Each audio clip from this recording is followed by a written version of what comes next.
In the quiet heart of Umoma village, where the red earth meets the rising sun, lived a young girl named Kelechi. She was humble, kind, and full of dreams larger than the hills that surrounded her. Every morning, you would see her fetching water from the stream, a calabash balanced perfectly on her head, her smile as bright as the morning itself. The villagers adored her, Kelechi. Always smiling, one would say, "Your heart must be made of sunlight." Kelechi would laugh, her voice light and musical. "Auntie, if I frown, will the yams grow faster?" Her joy was infectious. But behind that smile was a burning ambition, a seed of a dream just waiting for the right moment to sprout. One afternoon, in the small mud-walled schoolhouse, that moment arrived. The teacher stood before the class, writing health and hygiene on the worn blackboard. "Children," he asked, his voice echoing in the quiet room, "who can tell us why it's so important to wash our hands before eating?" Kelechi's hand shot up, her eagerness impossible to contain. "Because clean hands keep us from falling sick, sir," she announced confidently. The teacher's face broke into a wide grin. "Very good, Kelechi. You always think like a nurse." In that instant, with those simple words of encouragement, a powerful dream was born in Kelechi's heart. She wouldn't just be a nurse, she would be a healer for her people, a beacon of health in a place that often knew only struggle. Her mission wasn't for wealth, but for the well-being of the community that had raised her. But dreams, especially big ones, often come with a heavy price. That evening, as dusk settled over their small hut, Kelechi overheard her parents' worried whispers. "Her school fees again," her mother sighed, her voice heavy with the weight of their poverty. "I just don't know how we will pay this term." Her father, a man of quiet faith, tried to soothe her. "She is a good child," he said, his gaze lost in the embers of the cooking fire. "God will make a way, hidden in the shadows." Kelechi's heart ached. She quietly folded her hands, her small voice a mere whisper against the chirping crickets.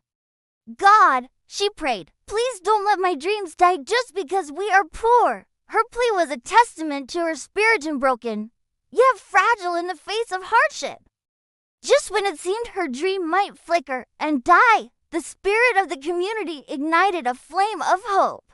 The village chief called a meeting under the ancient, sprawling tree in the village square. "My people," he began, his voice commanding respect, "we must talk about the future. The world is changing, and we need our educated sons and daughters to bring development home to Umoma." An elder spoke up, his voice raspy with age. "But who can we possibly send? Who has the mind and the heart for such a task?" Before he could even finish, a voice from the crowd called out, "Send Kelechi.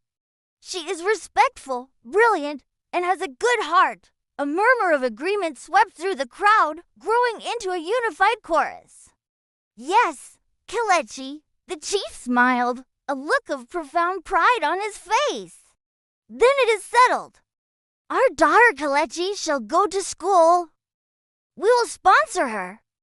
Let every single household give what they can." That night, the village drums sounded, not for a festival or a wedding, but for hope. They beat for a shared dream, for a child who carried the aspiration of an entire village on her young shoulders. The morning of her departure was filled with a mix of tears and celebration. The entire village gathered as Kelechi, dressed in her best clothes, prepared to leave for the bustling city. Her mother held her tight, tears streaming down her face. "My child," she whispered, her voice choked with emotion, "remember who you are. Never, ever forget where you came from." Kelechi knelt before her parents, a promise in her eyes. "Mama, I will make you proud. I will make our village proud." With a final, lingering look at the faces she loved, she boarded the old village bus. As it rumbled away, kicking up a cloud of red dust, the villagers waved until she was just a speck in the distance.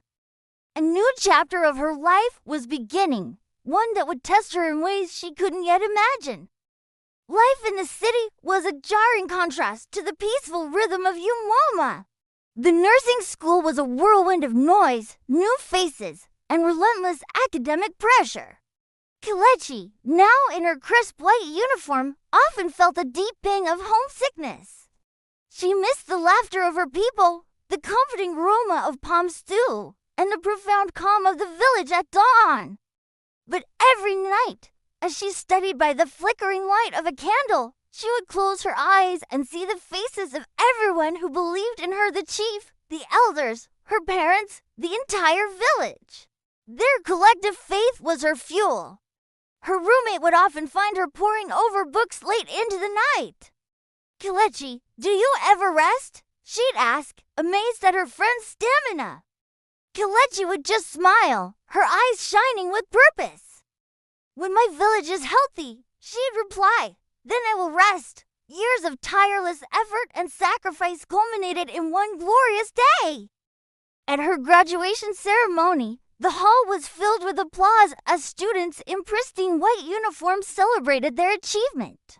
When the speaker called out, "Congratulations, Nurse Kelechi Nwankwo, Best Student in Community Health," Kelechi felt a wave of emotion so powerful it almost buckled her knees.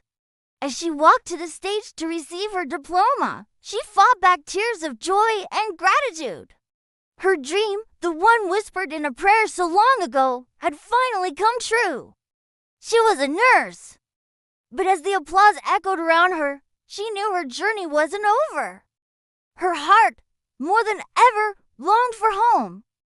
Her return to Umoma was the stuff of legends. As the bus pulled into the village square, children ran through the streets, their shouts echoing through the hills. "She's back! Nurse Kelechi is back!" The drums, which had once sounded for hope, now beat in triumph. The women danced, their feet stirring the familiar red earth. The chief, his face beaming with pride, stepped forward to greet her. "Our daughter has returned," he boomed. "She left as a girl, she returns as a healer." Kelechi, her eyes shining with happy tears, addressed her people. "I came to serve," she said, her voice clear and strong. No one in Umoma should suffer for lack of care. A mighty cheer erupted from the crowd. Their investment had returned, ready to pour back into the community that had nurtured it. True to her word, Kelechi got to work immediately. With the help of the entire village, she built a small but tidy health center, a place where hope could finally meet healing. Day in and day out, she tended to mothers and their children, taught crucial lessons about hygiene, administered life-saving vaccines, and comforted the sick with a gentle hand and a kind word. One day, an old woman she was treating looked at her with deep gratitude. "You are truly a blessing, Kelechi," the woman said softly. "May your kindness never end." Kelechi smiled warmly, placing a hand on the woman's shoulder. "It's not just me, Mama, it's all of us. My strength came from this village, from all of you." As the sun sets over Umoma, casting a golden glow on the playing children, Kelechi often watches them, a peaceful smile on her face. Her story is a powerful reminder that when a community believes in one child, the whole village rises with them. It shows that our greatest strength is found not in what we achieve for ourselves, but in what we give back to those who lifted us up. Because her village believed in her, she learned to believe in herself. Her journey, lit by the dreams of her people, has now become a beacon for generations to come.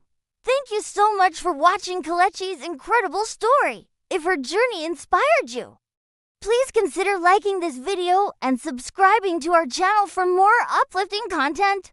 We'll see you in the next one.